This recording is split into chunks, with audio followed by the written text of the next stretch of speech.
ایک بیٹے نے باپ سے پوچھا، پاپا یہ کامیاب زندگی کیا ہوتی ہے؟ والد بیٹے کو پتنگ اڑانے لے گئے۔ بیٹا باپ کو غور سے پتنگ اڑاتے دیکھ رہا تھا۔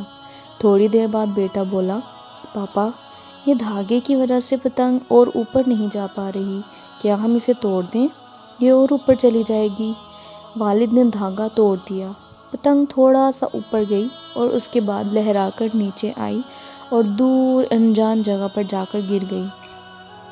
تب باپ نے بیٹے کو زندگی کا فلسفہ سمجھایا، بیٹا زندگی میں ہم جس اونچائی پر ہیں، ہمیں اکثر لگتا ہے کہ کچھ چیزیں جن سے ہم بندھے ہوئے ہیں وہ ہمیں اور اوپر جانے سے روک رہی ہیں، جیسے گھر، خاندان، نظم و ضبط اور والدین وغیرہ، اور ہم ان سے آزاد ہونا چاہتے ہیں۔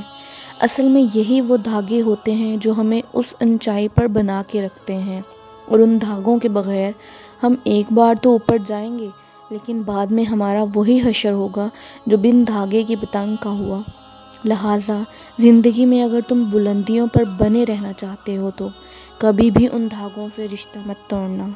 دھاگے اور پتنگ جیسے تعلق کے کامیاب توازن سے ملی ہوئی اونچائی کو ہی کامیاب زندگی کہتے ہیں۔